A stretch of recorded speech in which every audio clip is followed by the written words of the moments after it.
Hello. Today we are going to talk about choosing a linear, quadratic, or exponential model. This is 9.6 in your book, page 592. All right.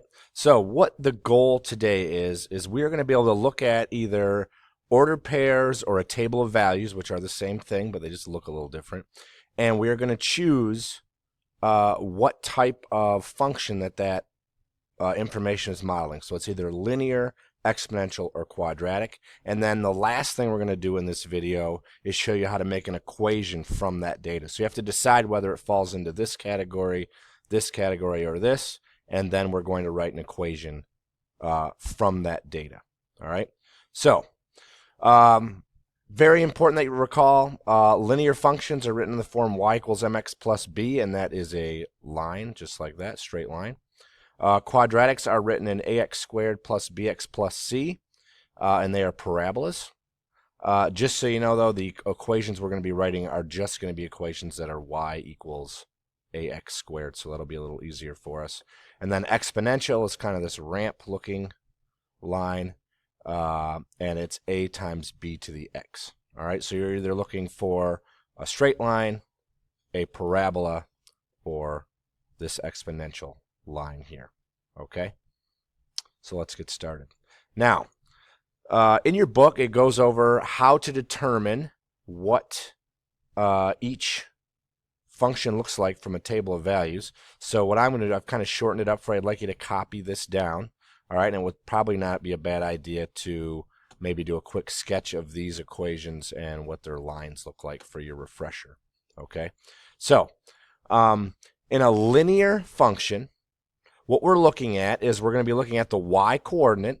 All right, so usually that second box on a table of values or the second coordinate in a pair of ordered pairs, and we're looking for a common difference.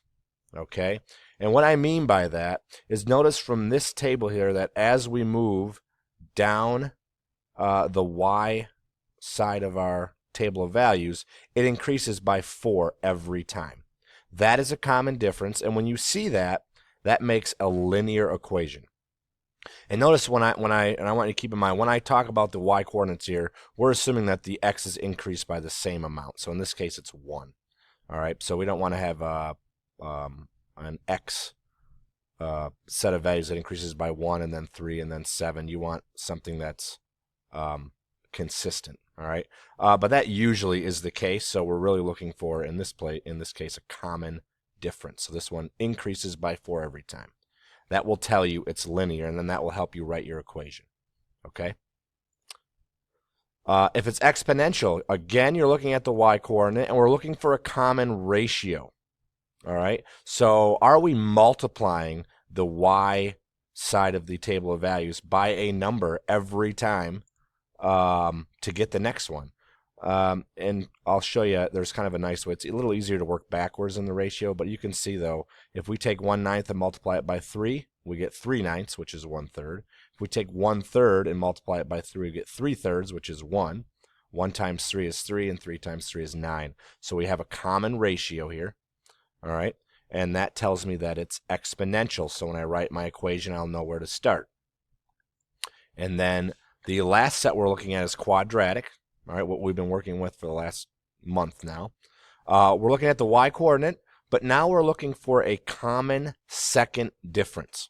All right, and what that looks like is our first difference on our y is different every time. -14, -4, then we add 6, then we add 16, then we add 26.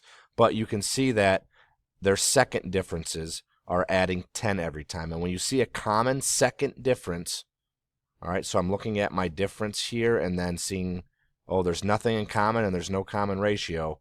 Are we adding the same thing to our difference? And we are. It's 10. That makes it quadratic, and that'll help us write our equation. What I would do right now, because I did go over that kind of fast, what I would do is pause this video and write this information down.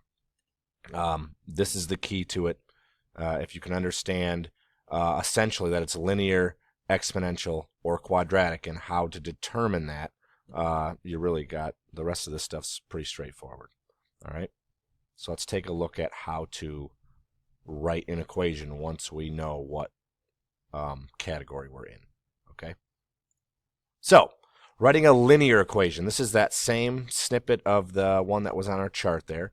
And again, notice that we have a common first difference. So we're adding 4 to get every next y value.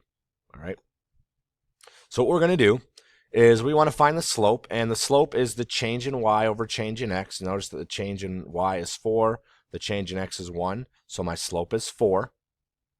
Okay, and remember, in a linear equation, we're writing y equals mx plus b. So I already have m just by looking at the change in y over change in x.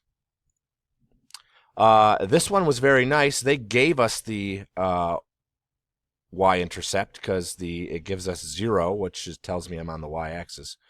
6, so that is my b value, 6. And so I simply have to write y equals 4x plus 6. So again, you're finding your slope, change in y over change in x, and you're looking for the 0, comma, what? That is your y-intercept. You may have to work backwards. For example, they may give us 1, 2, and let's say 3. And if they give us that 1, 2, and 3, like so, 3 would be 18, 318. We may have to figure out what our common difference is and work backwards to 0. So we go, okay, we're at 10 and 1, so if I got to go 1 more back to get to 0, 10 minus 4 is 6. Okay, my b value is 6. So you may have to do a little work to get back to the y-intercept to get back to 0, but it's not that difficult. So let's take a look at an exponential. So this is our common ratio. Notice that I had to multiply by 3 to get to each next term. All right. And the good news is we have y equals a times bx. And again, oh, that's right. It may be if you're struggling with, okay, how do I get from 1/9 to 1/3? Or maybe, I always look down here if I can to see if something easy. But if you're struggling, you can just go 9 divided by 3 is 3. 3 divided by 1 is 3. 1 divided by 1/3 is 3. It may be easier to see that way.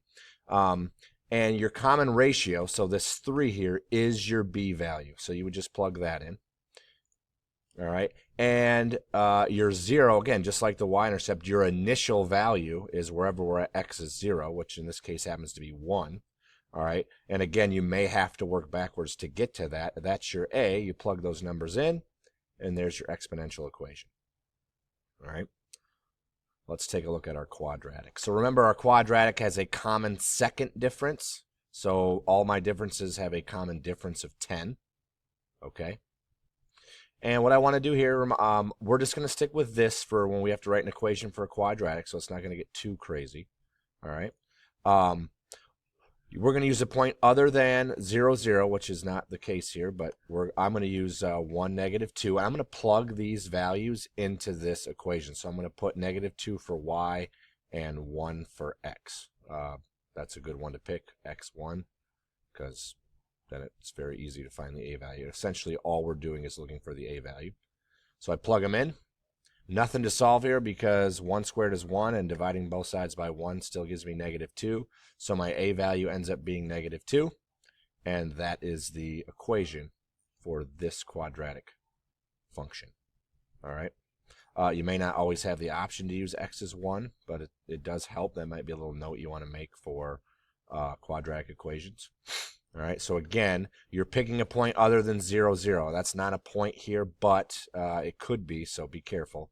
You can't use 0, 0. You can use any other point. Plug the y in for y, the x in for x, and solve for a. And that will give you your a value, and then you're done. So what I'd like you to do to wrap this lesson up is to try these 3 problems. Tell me if they're linear, quadratic, or exponential, and then write an equation for them. I hope this video helps, and I'll see you guys next time.